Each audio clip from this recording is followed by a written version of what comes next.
비트코인 가격이 어느새 1억 원 문턱에 이르렀습니다. 이 상징적인 숫자 같았던 1억 원, 이제 현실로 다가왔습니다.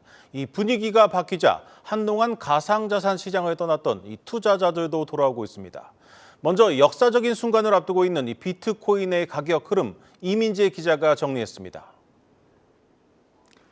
지난해 8월 비트코인 한 개 가격은 3천만 원대, 이 중소형차 한 대 가격이었습니다.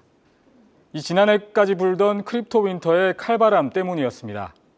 그런데 지난 1월 미국 비트코인 현물 ETF가 상장을 하면서 비트코인으로 자금 유입이 늘어나자 분위기가 달라졌습니다. 가격 상승세가 가팔라지기 시작했습니다. 2월 초 7천만 원대를 기록한 데 이어 한 달도 안 돼 8천만 원을 넘어서 연고점을 새로 썼습니다. 업비트 기준으로 지난 5일 9,700만 원을 찍었고 또 코인베이스에서 2021년 11월 최고가를 갈아치우며 69,115달러를 기록했습니다. 비트코인 한 개 가격이 중소형차에서 스포츠카로 바뀌는 상황이었습니다. 다른 자산과 비교해보면 상승세가 더욱 와닿습니다. 비트코인 한 개면 금 1kg, 또 비트코인 10개면 서울 아파트 한 채를 살 수 있는 수준이 됐습니다. 비트코인의 약진으로 가상자산 전체 시총도 크게 늘었는데 2조 달러를 넘어서면서 글로벌 반도체 기업인 엔비디아의 시총보다 큽니다.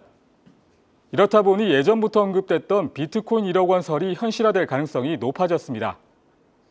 1억 원이 넘을 것이라는 전문가들의 전망과 조정 가능성에 대한 우려가 엇갈리는 가운데 비트코인 가격 향방에 대한 시장의 관심은 더욱 커지고 있습니다.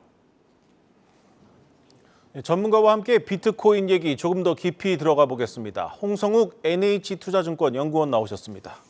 연구원님 안녕하십니까? 안녕하십니까? 사실 이제 지난 연말부터 비트코인이 1억 원 간다는 얘기 계속해서 들리곤 했는데 생각보다 좀 속도가 좀 빠른 것 같습니다. 이 비트코인 현물 ETF 영향이 좀 큰 것 같은데 어떻게 보고 계십니까? 일단 비트코인 현물 ETF를 이제 매수하게 되면은 실제로 비트코인 현물 시장에서 비트코인을 매수하는 것과 같은 효과가 나타나게 됩니다. 현재 1월 11일부터 미국 증시에서 비트코인 현물 ETF가 거래가 되고 있고 2월부터 자금 유입이 본격화되어서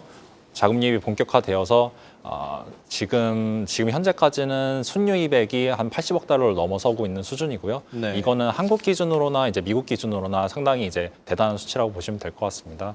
이런 자금 유입의 원동력이라고 한다면은 아무래도 ETF가 비트코인에 대한 이제 접근성을 개선했다고 이제 보시면 될 것 같은데요. 네. 그럼으로 인해서 미국의 이제 베이비 부머 세대들이라든가 기존의 비트코인 접근성이 좀 낮았던 그런 세대들이 좀 자금 유입이 강하게 주도를 하고 있다고 보고 있고 이런 강한 자금 유입 때문에 가격도 견인되어서 올라가고 있다라고 판단하고 있습니다. 네, 이 비트코인 1억 원이 이제 눈앞에 닥치면서 이제는 좀 의심하는 사람, 믿는 사람이 두 부류가 좀 맞붙는 시즌이 된 것 같은데 가격 전망이 좀 엇갈리고 있습니다. 어떻게 보고 계십니까? 일단 비트코인이 변동성이 높은 축에 속하는 자산은 맞고요. 그리고 밸류에이션도 쉽지 않은 자산이긴 합니다.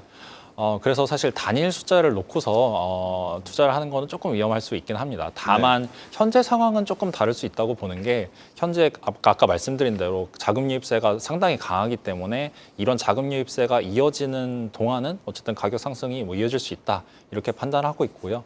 현재 이번 주 월요일, 화요일 미국장에서도 순유입액이 5억 달러, 6억 달러 이상 발생한 만큼 시장의 관심은 이것이 유지가 될 것인가 아니면 줄어들 것인가 아니면 더 높아질 것인가 이런 쪽에 많이 포커스가 맞춰져 있다라고 보시면 될 것 같습니다.